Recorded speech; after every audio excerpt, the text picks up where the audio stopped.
जंगल में शामू नाम का एक शेर अपनी पत्नी भानवी के साथ रहता था। वो दोनों बहुत जालिम थे। वो कभी किसी पर भी रहम नहीं करते थे। दोनों मिलकर जंगल के किसी भी मासूम जानवर का शिकार कर लेते थे। जंगल के जानवर भी उनसे बड़े परेशान आ गए थे। शामू और भानवी के 2 बच्चे भी थे। बेटे का नाम था रघु और बेटी का नाम था रीना। रघु बिल्कुल अपने पिता की तरह ही था। वो भी जानवरों को बहुत परेशान करता था। लेकिन रीना बहुत अच्छी आदत की थी। वो अपने माता पिता और अपने भाई से बिल्कुल अलग थी। वो अपने माता पिता से छिपकर जानवरों की हर काम में मदद करती थी। सभी जानवर रीना के व्यवहार से बड़े खुश थे।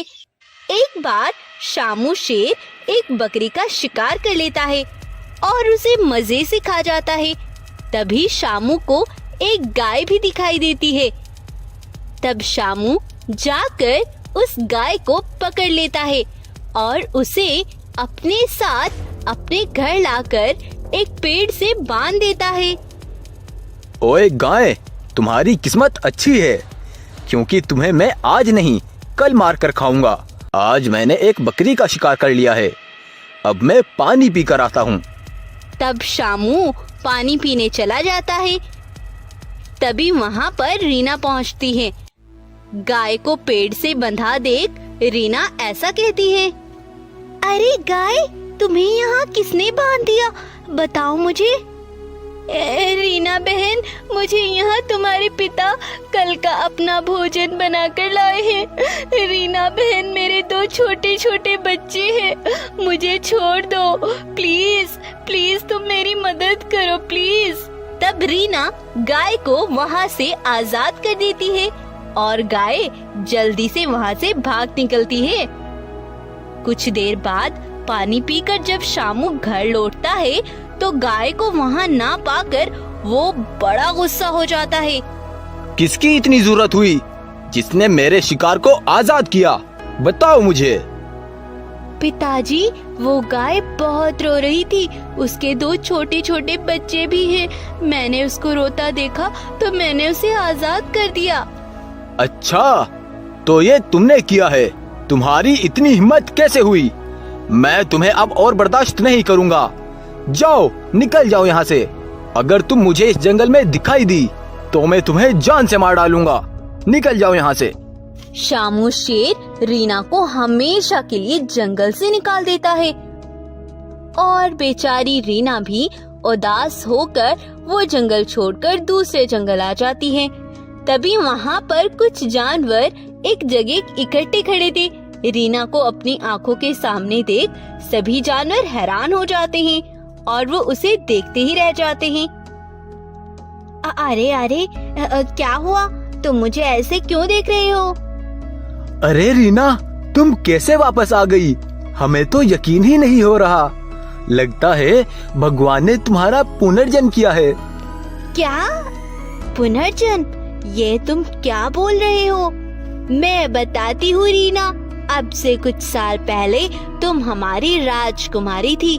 तुम्हारे पिता जंगल के राजा होने के नाते अपना पूरा फर्ज निभाते थे।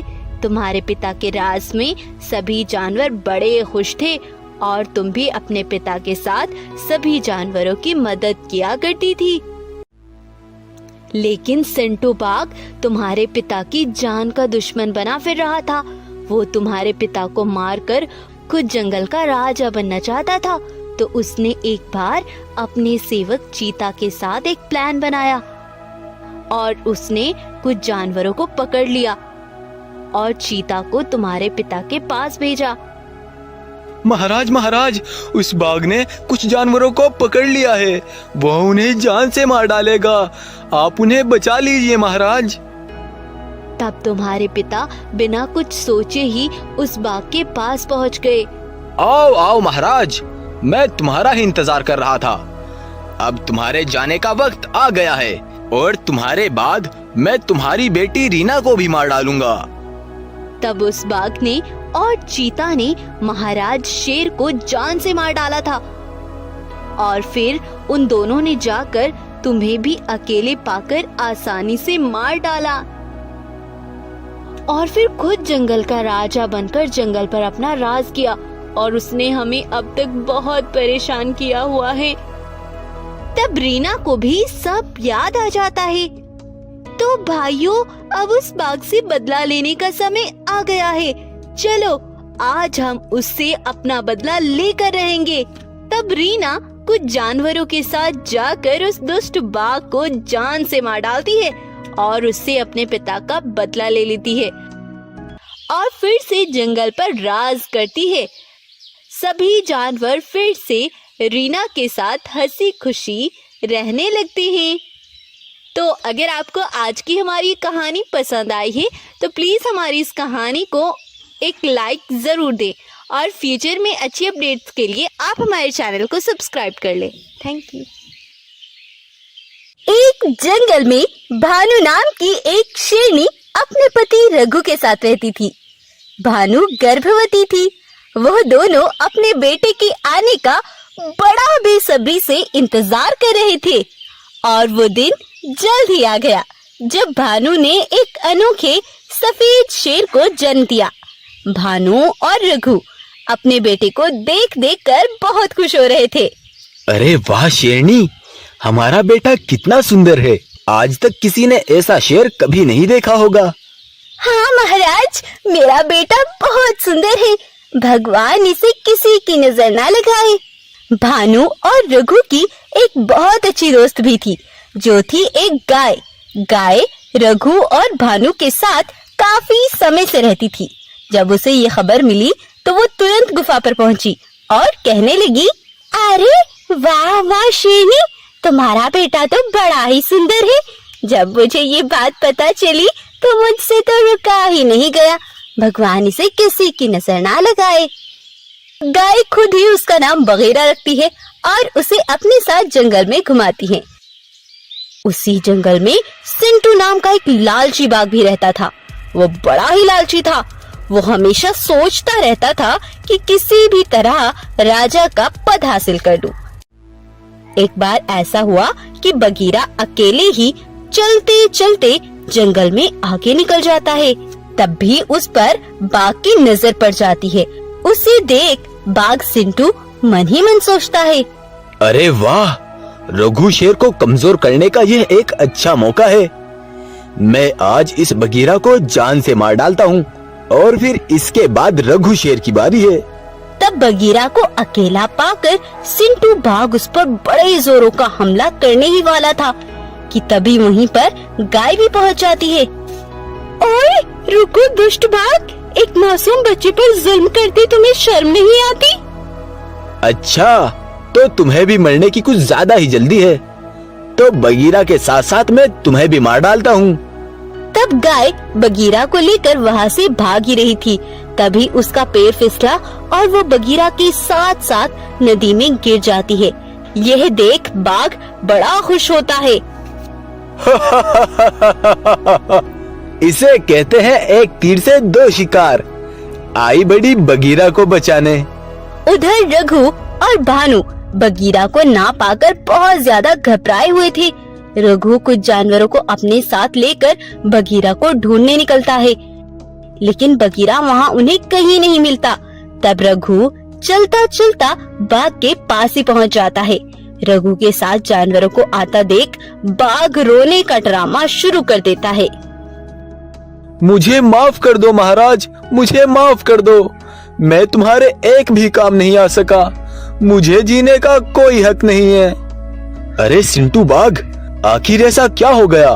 बताओ मुझे, क्या बात है? महाराज, वो तुम्हारी दोस्त गाय एक धोखेबाज निकली। उसने बगीरा को अचानक धोखे से नदी में धक्का देकर जान से मार डाला। मैंने जब गाय को पकड़ने की कोशिश की तो उसका भी पैर फिसला और वो भी नदी में गिरकर मर गई। यह सुनकर रघु को बहुत गहरा सदमा पहुंचता है, लेकिन उसे उस गाय पर भी बड़ा गुस्सा आता है। जब रघु जाकर यह बात भानु को बताता है तो वो यह सुनकर बेहोश होकर नीचे गिर जाती है। अब 3 दिन बीत चुके थे। भानु ने 3 दिन तक कुछ भी नहीं खाया पिया था। भानु की ऐसी हालत देखकर रघु भी बड़ा दुखी हो गया था। तब सिंटू बाघ अपने बेटे को लेकर भानु के पास आता है और कहता है, सुनो भानु, मैं तुम्हें बगीरा को तो नहीं लौटा सकता, लेकिन ये मेरा बेटा सिम्बा है। आज से ये तुम्हारा बेटा है और आज से तुम ही इसका पालन पोषण करना। बाघ की यह बात सुनकर भानु कुछ खुश हो जाती है और रघु भी यह देख बड़ा आश्चर्य में था। तब भानु सिम्बा को ही अपना बेटा मानकर उसका अच्छे से ख्याल रखती है और उसके साथ खुश रहती है। यह देख रघु को बहुत अच्छा लगता है। तब रघु बाघ के पास जाता है और उससे बोलता है, सुनो भाई बाघ, तुम्हारा ये एहसान मैं कभी नहीं चुका पाऊंगा। आज तुम्हारे बेटे की वजह से ही भानु फिर से खुश रहने लगी है। मैं तुम्हारा जितना शुक्रिया अदा करूं उतना कम है। अरे कैसी बात करते हो महाराज, आपका बेटा मेरा बेटा था और मैं आपको और भानु को ऐसे नहीं देख सकता था। अब सिंटू बाघ रघु का दिल अच्छे से जीत चुका था। अब कुछ समय बीत चला और सिम्बा अब बड़ा हो गया था। उधर बाघ अब अपने मन ही मन में सोचता है, अरे अब मेरा बेटा जवान हो चुका है। अब मैं जाकर रघु से उसके राजा बनने के बारे में बात करता हूँ।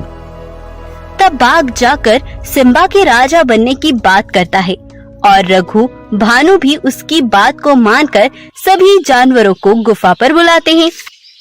सुनो भाइयों, मैंने तुम्हें यहाँ इसलिए बुलाया है कि आज से जंगल की इस राजगद्दी पर मेरा बेटा बगीरा राज करेगा। यह सुनकर बाघ और सभी जानवर दंग रह जाते हैं।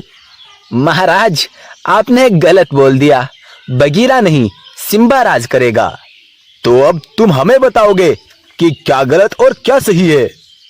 तब रघु वहाँ पर अपने बेटे बगीरा और गाय को बुलाता है। उनको जिंदा खड़े देख सिंटू बाघ के पैरों तले जमीन खिसक जाती है।